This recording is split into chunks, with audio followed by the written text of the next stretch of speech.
American soccer is weird here on Morning Kicker, and I'm Robert. He's Jason. Over the weekend, Columbus Crew, which has a very new stadium, beautiful stadium, hosted Inter Miami, which features a certain global superstar called Lionel Messi.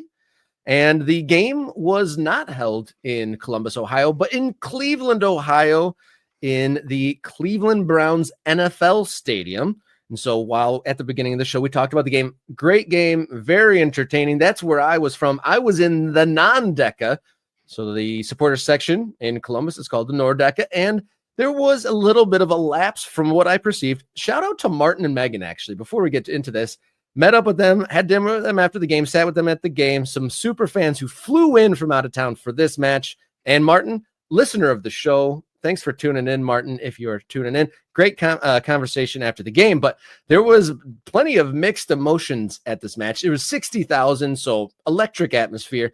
But the super fans that I was in the mixed with here, there was a lot of grumblings about it not being in Columbus, a lot of grumblings about the communication from club leadership about apparently it seemed like they were game in general to move all their normal tifos and band and all the game setup stuff that the super supporters usually do. Not a lot of communication. There wasn't any buses set up or anything like that. Kind of left to their own devices to get out to Cleveland from what I heard about. So it was a big spectacle, but also a little bit of a controversy. So we set up this question: should league games be played at a third location for special one-time events? 60,000 people, jet flyover, the whole American rigmarole was in effect. Yeah. And first game I've ever seen the attendance announcement get booed. So there was an interesting mix of emotions here. But it comes down to, should the Columbus Crew be spreading their footprint? Get as many fans as possible, or should they respect the super supporters and have the biggest player in the world come to their stadium for their home game? So this is interesting to me. I don't know. It's. I think the fans, from what I can tell, I think Crew fans saw this more as the Haslams did it, right? Not the Crew did it. The Haslams, and even though the Haslams own the Crew, this is separate from the identity of what the Columbus Crew are. And obviously the Haslams saved the Crew in the sense they helped keep that team in Columbus when we had the whole Save the Crew saga and when there was a threat of the club being moved to Austin. And I imagine there's still a lot of goodwill for that. But they also own the Browns. I think it's a kind of it's a marriage of convenience, not so much a marriage of love. I think it's D. Haslam who's mostly involved in the Crew side of things, while Jimmy is more the Browns person. But there's obviously their crossover, right? They're going to say, and this is again about let's maximize the potential attendance for a game involving the best player in the world, a guy we know is going to draw. So on the business side of this, there's really no. On the business side of it, you can't really say, well, what are you doing here? This makes sense.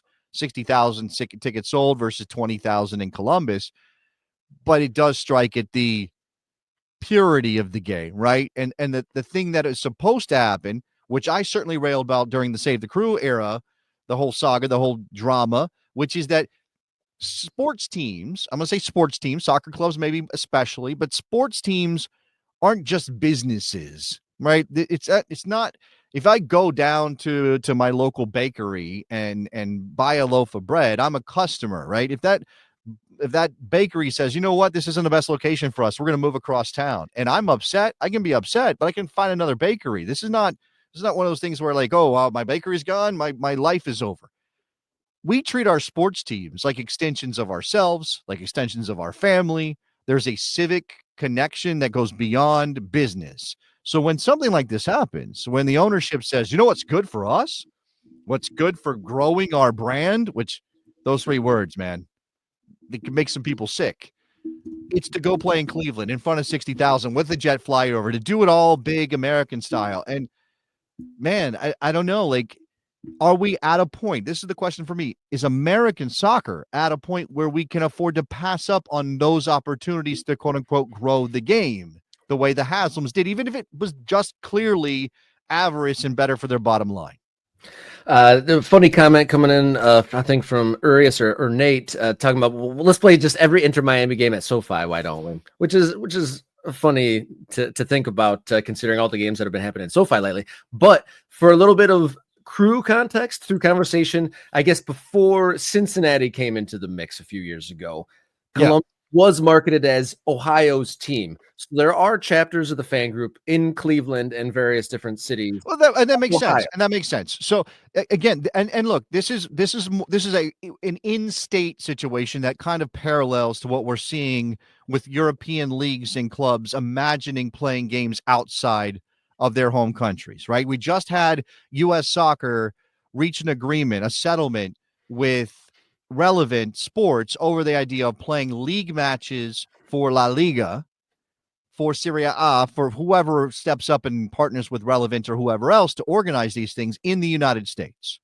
right? Because previously it was, wait, you can't do that. Not only should you not do it, just from a right and wrong perspective for the fans of the club in Spain, in Italy, whatever, but from a U.S. soccer perspective, it's like, well, you're undermining our own domestic game if you bring that over here. Right. So that's not applicable in this case because you're still within the country, still within the state. But there is a sense of like, are the Columbus Crew a team that should be traveling a little bit into Miami? Whoever it is, should they be traveling? If there's no, if you're not playing in Ohio Stadium because it's not big enough for soccer, the field, I mean, then you have to go to Cleveland. That is not Columbus, and that feels wrong. And if we're talking about what sports is supposed to be, if you're a Cleveland fan to Columbus, Rob, you might make the trip down to Columbus to go see some games every now and then, right? And you recognize that that's the bargain you're making by adopting the Crew. Is it supposed to work the other way around? The Columbus people who have this is my team and I go to every game. Oh wait, you're taking a game away from me? Now I got to drive a couple of hours north to go see my team play for a home game, which honestly, yes, we could have a lot of Columbus fans and it could be a home field advantage on some level, but it's not our home field. And if we miss the playoffs, so we miss out on a supporter shield by a couple points because we played a game in Cleveland, does that feel right? Yeah, definitely. There was definitely grumblings at full time speaking to that. But at the same time, I came back with there was plenty of opportunities for Columbus to score in that game, and they just didn't. I don't think they lost that game because they were in a separate location. They had the opportunities. Of course not. Daniel Gazdag doesn't miss the open header because they were 3 hours away. No, true. And but I'm saying that there's a reasonable reason to ask that question if you are doing so. Again, and to extrapolate this out to this idea of playing La Liga matches in the United States, if Real Betis plays here, if Valladolid plays here against Barcelona, whoever, and again, it's their home game, right? It would be normally on the schedule as their home game on the fixture list for Valladolid or for whoever. And there's like, oh, we're going to move that game to Miami, and you're going to play Barcelona in Miami, and they lose that game, right? They might have lost it anyway, but if they lose that game, then they always look back. If they get relegated, they miss out on Europe, they always look back and go, well, we lost home field advantage. And yes, it's a degree of difference going a couple hours north to Cleveland and staying within the state than it is taking your game across an ocean. But I do think that Crew fans could ask that question. Look, we are good at home. That's not our home. It's just flat out not, Rob. Yeah, that's very valid point. From a shrewd business sense, though, with the news of promotion and relegation coming to the shores of the United States, at some point, you think the likelihood of a Cleveland team starting to capture the American soccer audience, makes sense for them for Cleveland to spread their wings and maybe win the hearts and minds of some more Clevelanders. With the opportunity of Cleveland team maybe encroaching on the inroads that Columbus has already made. But that's okay. And again, that is also distasteful as an American soccer fan. I mean, I find it difficult to get myself to a place of like, oh, the Haslam should just let it be. And if they have a base in Cleveland, which they do because of the Browns. Don't use that. Don't take advantage of that when Messi comes to Ohio. Leave that, because it would be better for American soccer on the whole if the new Cleveland team in the USL, whatever league they're going to be jumping into, gets a chance to grow their own fan base. Now, at that level, you don't need a million Clevelanders to support that team for that team to be successful, because they're not playing the top level. They don't need to be drawing 20 and 30,000 every week to be successful. So maybe it's not that. But if there is any sense at all that we're in competition with one another on that level, it feels wrong. Again, we live in a country where that's the way of things, right? We live in a country where U.S. soccer can't tell MLS, hey, don't go to Cleveland for a game, because there's going to be a Cleveland team in the USL, or any of these teams. Like, don't go into that territory because there's another team in another league that already has that territory. That's not how it works. We don't protect those territories that way. Within those leagues, they do, right? USL says you can't have multiple teams in one city. You have franchise rights in that city. MLS has largely done this, although they've, dropped a New York team on top of a New York area team and stuff like that. But I don't like that, right? Because I don't want there to be I don't want something to prevent a Cleveland team from being successful. And I don't think that the game in Cleveland for the Crew will do that, Rob. But it's just not, it doesn't feel right for growing the sport. Yeah, I know the hardcore fans definitely were put out, definitely by it. I saw in the chat earlier talking about there was some pink color in the Nordeca section, which the supporters were calling the non-Deca. That's a no-no. That's a no-no. And that's so I guess part of the bartering that happened was like, that wasn't going to be allowed. We'll facilitate that there not being any pink in there, and there definitely was. But there was 60,000 folks there. At the very least, 40,000 of them were Crew fans. But okay, there was definitely noise came from the Nordeca section when Miami got their goal, which is reason to be upset. Because Nate said, I bet 90% of the fans were for Miami. You're saying that is not the case. No, there was definitely a roar at the stadium when they scored, but it was by no means majority Miami. Shout out to Harry, by the way, who just became a member. You can follow Harry, become a member on the channel. You also sent me a video. I want to play. I don't know if this is just a vibe, an ambiance thing, but I do want to play this because Rob did record a video in Cleveland.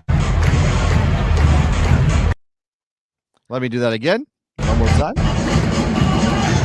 Yeah, this is right before kickoff. I would say that doesn't look as engaged as I wanted it to be. Does that make sense? Like and maybe because the game wasn't happening yet. I mean, you tell me, because a smaller venue, you obviously get the noise is different. And if you have a full house in a venue like that, I imagine it's different. But yeah, somebody said earlier, I don't know who it was, that it was hollow. Did it feel hollow to you? Is that a good word for that? A little bit. There was definitely some cynicism in the air. Like I said, there was literal booing of an attendance announcement, which I've never thought I'd ever see, which was interesting. And there was some sneering definitely at the full-time whistles, like, whoa, we would have won at home and stuff like that. And I feel like there was just a little bit of the raw passion that I've experienced when going to the Columbus Stadium, lower.com. It wasn't as palpable passion, but it did seem like a spectacle still. It wasn't like I wasn't disappointed in it, but it was a unique feeling. Is the juice worth the squeeze is what I come back to. And I don't know we have an answer to that. I'm going to throw in Mike Thomas, also a member. Anytime you are catering to fans of a player on the other team, it's a violation. Now, here's the thing, though. I take Mike's point, right? The idea is you wouldn't be playing this game if Lionel Messi wasn't coming with Inter Miami. You wouldn't be doing this in Cleveland because you probably wouldn't be able to generate that many fans in the building. But I think, very much like, and I remember this distinctly because it was right before the rebranding, and they obviously had some success. Kansas City played Manchester United, not a league game, but played Manchester United in Arrowhead Stadium in an era when they were no longer playing in Arrowhead, right? Because Manchester United came to town. They obviously filled that place up because Manchester United came to town. They beat Manchester United that day in a preseason friendly.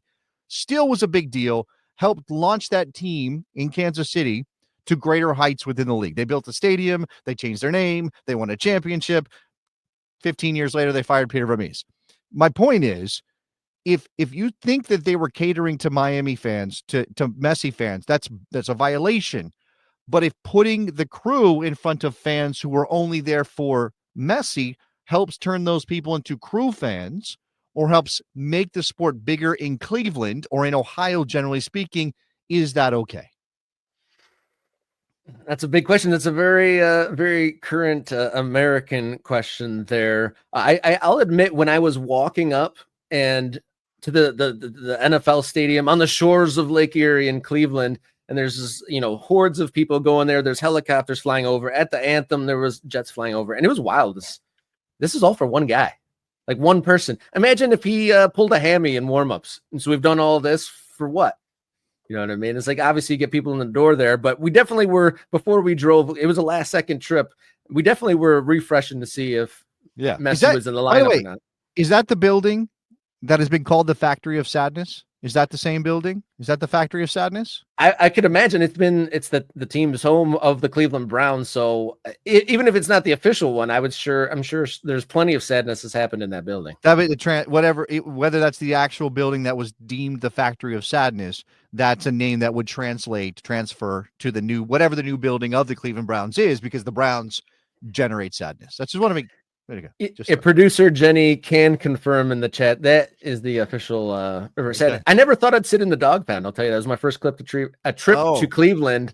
Wow. Never thought I'd sit in the dog pound. It was an interesting experience. So, a very interesting one-off. 60,000 in attendance to see Columbus Crew be defeated by Inter Miami, but not Messi. It was interesting, and it wasn't a performance worthy to be proud of for Crew fans, I would say. I mean, obviously not the result. They did everything they could, and it didn't have, the players didn't seem like they treated like an exhibition or anything. Crew players definitely gutted.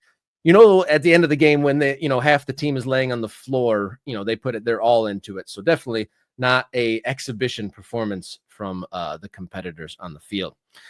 If you haven't subscribed just yet, please do so now. Morning Kick Around is tallying up those subscribers. We crashed through 2,000, on the way to 2,500, on our way to 50,000 subscribers. If you haven't subscribed yet, hit that subscribe button now and be like Harry. Harry, our latest and newest and our favorite new member of Morning Kick Around on YouTube. Thank you, Harry, for subscribing and becoming a member. And members get early access to videos, priority on comments, and much more. Become a member at Morning Kick Around on the YouTube. You can follow us on social media at mkickaround, X, Instagram, Blue Sky. Write us an email, morningkickaround@gmail.com, or find us as a podcast on your favorite podcast platform.